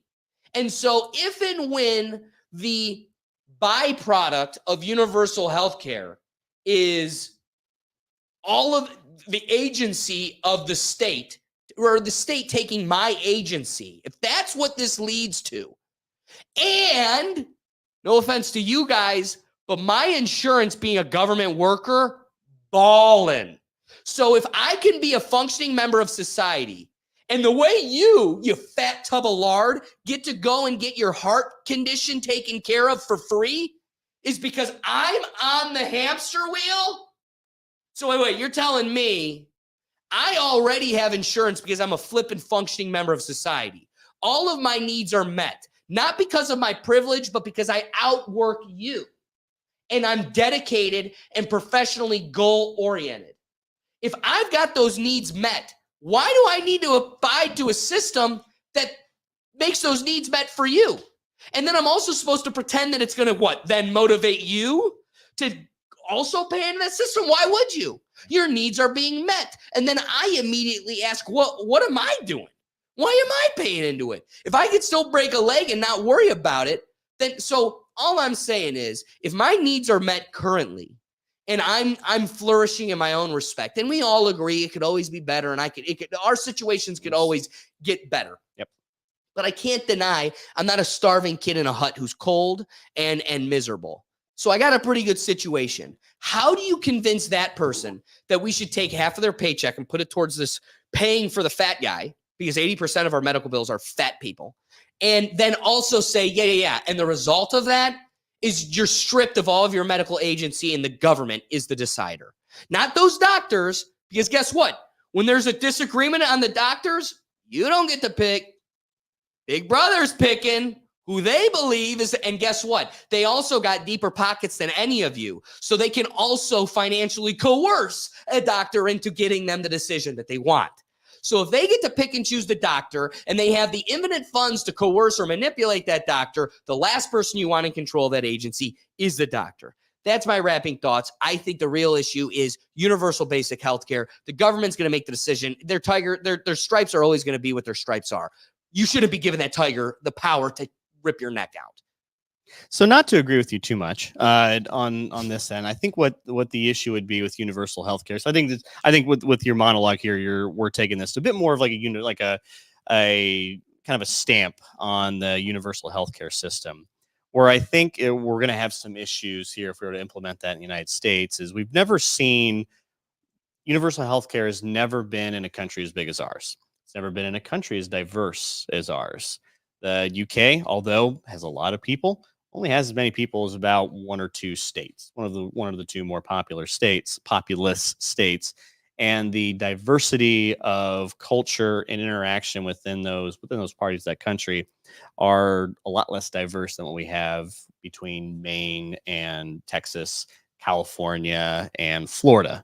There's a lot of difference between cultures and how people interact in those particular, communities and societies. So we've never quite seen it at that scale and how we would do it. And basically, because it's got to be, if it's the federal government, it's got to be one size fits all. There cannot be there can be very little nuance that goes within that. That's why we have the infrastructure bill is so bloated. The military, but it might be a little bit different. But when we have these omnibus packages that are massive, they're massive because they have to just either paint with a broad brush, and generally means just dumping money into something, so you can't be as specific and targeted.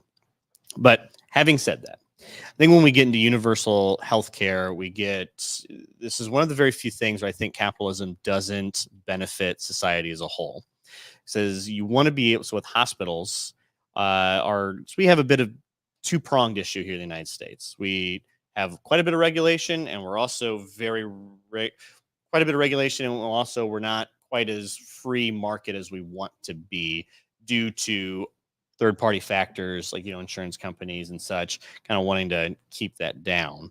So when we have those two just awful aspects, it makes our healthcare system look worse in comparison to where, well, at least the state doesn't want me to suffer. At least the state's trying to fix my broken bone. At least the state's trying to give me chemo and all of that. And I think sometimes when we view these very specific, I think this is a very specific case for a lot of different reasons outside the control of the people who initially did it, and a decision did have to be made. It's unfortunate. It's not a good decision, and I don't think most people agree with it. The government would have just been a lot better going, all right, this is your problem. And really, I'm surprised the government didn't do that, because typically they would be more than happy to do that. Be like, all right, this is your problem. You're done. We'll set this over here. So let's just assume the government did that. Does that change your opinion of universal health care? Well, I appreciate the inquiry, because it is often a strategical ploy to get lost in the extremes. Yes, the extremes. The 1% of cases. But the reason I feel this isn't like the cheating position of just finding one little subjective position that just destroys it all for everybody. As much as I love somebody that, again, having to go through chemo period is already a toll. Yep.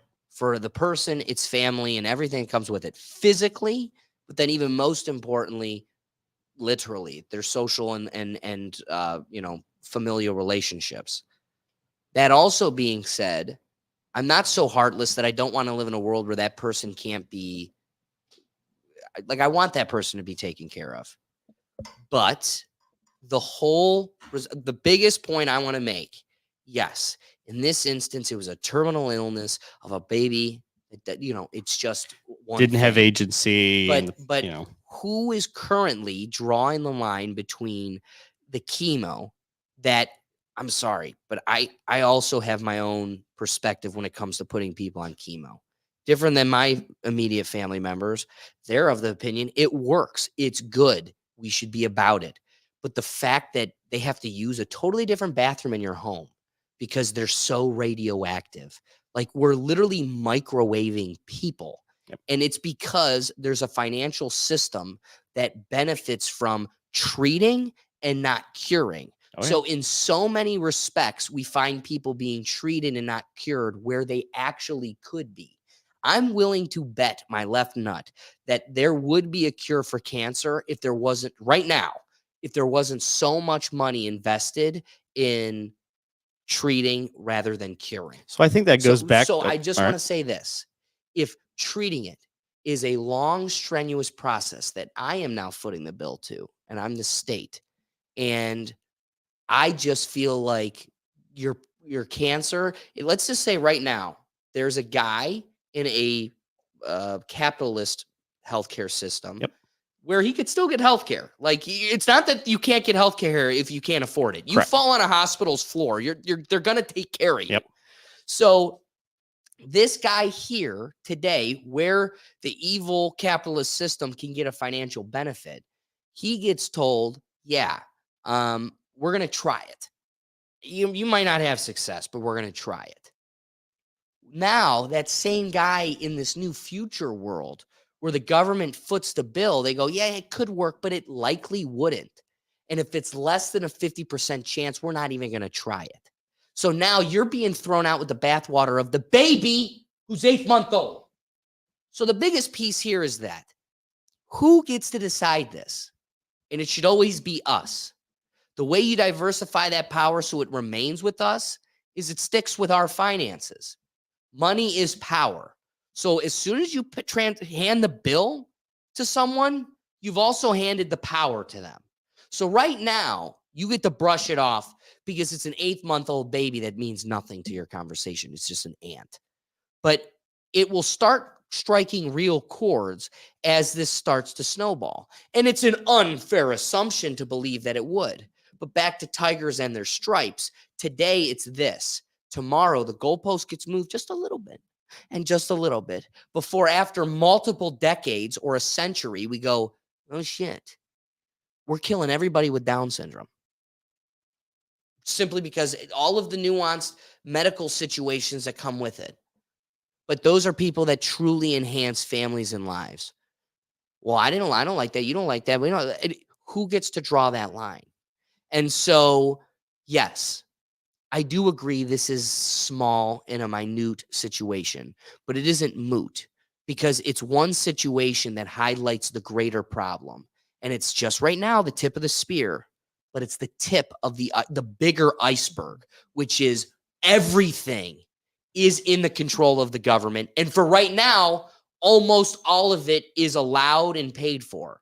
But that's just going to continue to shrink and shrink and shrink and shrink and shrink before, who knows until you've got an Auschwitz for people with a GIMP.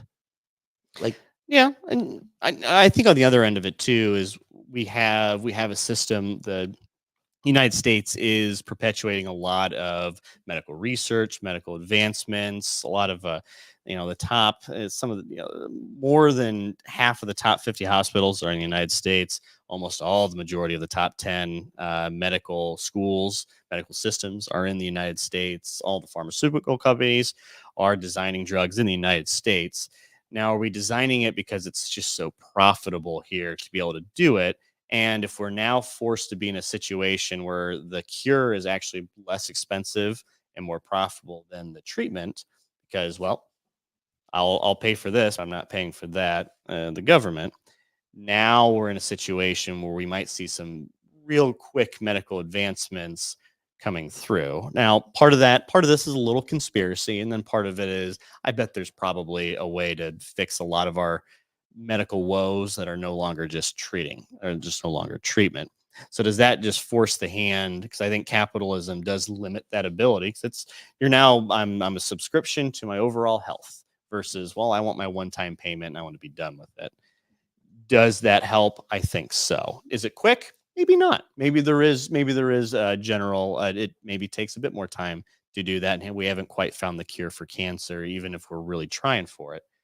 And I do sympathize your position too, that eventually we have to get to an extreme. To certain cases are going to hit the most extreme points of it's going to have to be black or white. There is no nuance. There is no other way to do it. It is, I need to do this or I need to do that. And a lot of that devil does come in the details of that policy.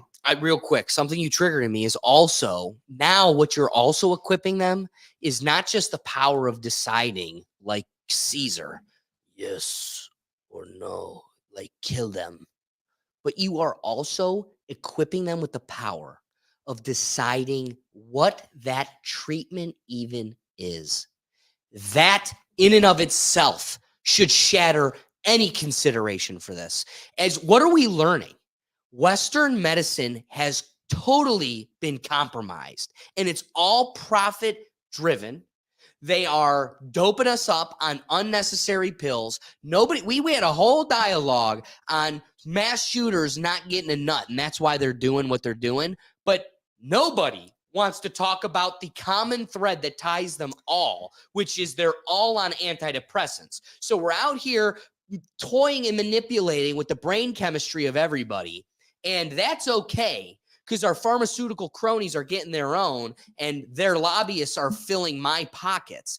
But what happens when, because like I said, Western medicine being so compromised, people are waking up to the fact that, oh, if I just throw raw onion into honey and let it ferment for a day, I have a universal medicine that's better than anything I'm going to get at CVS.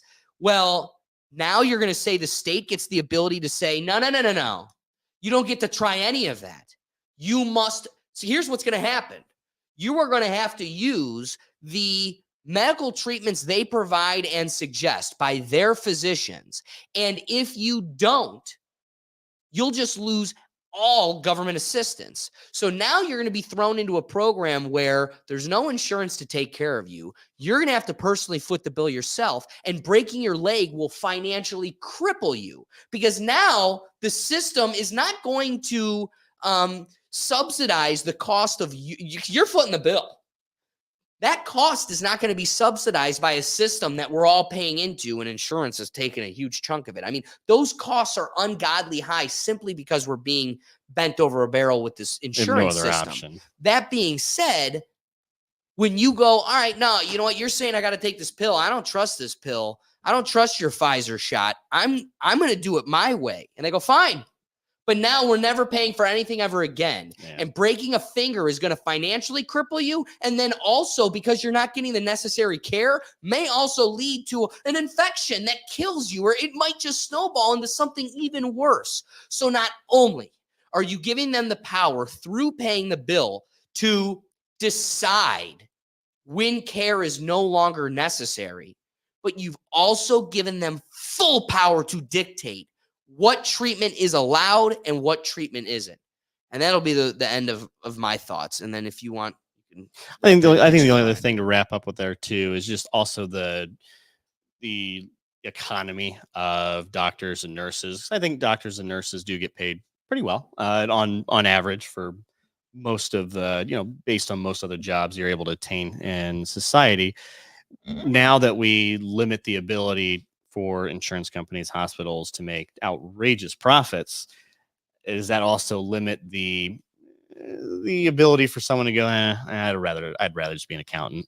Yeah. I make the same as being a doctor, and it's a lot less schoolwork, and I just look at spreadsheets all day. I don't have to worry about that. It's because there is, I think it's safe to say your sister wants to be a pharmacist. Part of it because it's the financial incentive. Totally. And there's part of it you just enjoy doing it, but definitely that financial incentive kind of carries it over the edge. Like, you know what? I like doing this, but I like doing a lot more if I'm getting paid. But I'll also like skiing in lavish places. Yeah. And I don't think there's anything necessarily wrong with that. No. But you remove that. Now we have less doctors, less nurses, and more people. No motivation to grow in that space either. Yeah. And more people coming into that space because now it's free. The barrier to entry is now being a citizen of the United States and or paying some form of taxes, whether sales, income, federal, however you skew it. But yeah, that's going to be a wild unintended consequences of that whole situation.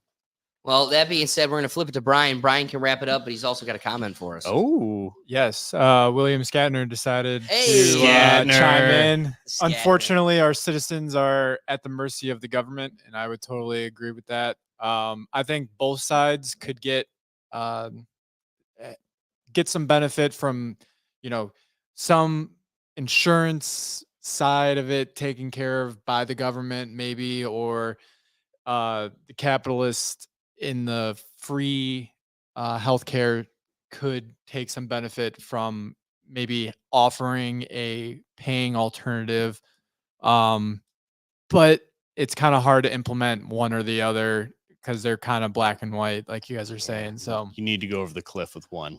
Yeah. And I want to bring up this tangent, but I also don't want to do it. Bring it up. So, when like people always say like, oh, let's go to Canada and get like our free surgery or whatever. And then you get put on a waiting list for 8 months, 3 years, whatever it might be. And and you're like, well, I'm gonna fly to Mexico and get any prescription that I want. I don't know. It's just a whole nother. Well, and I think you bring a good dynamic here. One allows waiting, and then the other, because of the overregulation, you're not allowed to have Just you're not does allowed- elimination. Yeah, just elimination. So it's ugh. We get we do. I think we do very much. Everyone likes almost the immediate availability outside of some special cases. But if you have an issue that isn't like an emergency, like breaking your arm or like like an ER, like an emergency room type situation, you can get it taken care of fairly quickly. Sure. With enough money that isn't there's always going to be specialists that are just your specific bronchitis is now. As some guy in Baltimore, he's the only expert in it in the world. Now he's booked up for 10 months because 5 other people have it. It's Brian, you open a box that I could really go down the line of, but Yeah. I like this conversation. I don't think we've answered the world's problems, but at least we're starting the conversation. That being said, appreciate everybody that joined us and was a part of the conversation. Scranton, you're a good guy. I appreciate all the people joining the dialogue. So again, make sure to join us every week, 7 p.m. live and Scranton. Scatner. Scatner. That's Scatner. it. You Whatever said I it wrong, and I'm like, I can't Thanks say it right. for Scatner, Mr. Scatner. Thank you so much. That being said, again, join us every Tuesday at 7 p.m. The point of the show, live show, is to get you involved. So we're going to be looking forward to seeing you involved in next week's episode. Next week is our Christmas episode. We're doing another episode of Friendly Feud. Got a lot of fun things on the docket, so I'm going to be looking forward to that. But that being said, guys, you can catch all of our content at our website at www.rethinktankpodcast.com. Like I brought up the NPC piece there. Check out the other segments. So here's where I'm at. Rethink Solutions and the podcast itself. But otherwise, guys, we'll catch you next week, 7 p.m. Peace. What's that other platform? Rumble. Rumble. Go to Rumble. Please Rumble. subscribe so we can start going live on Rumble. Yes. We need 2 more people. Can you believe that? Damn it. All right, guys. Good night.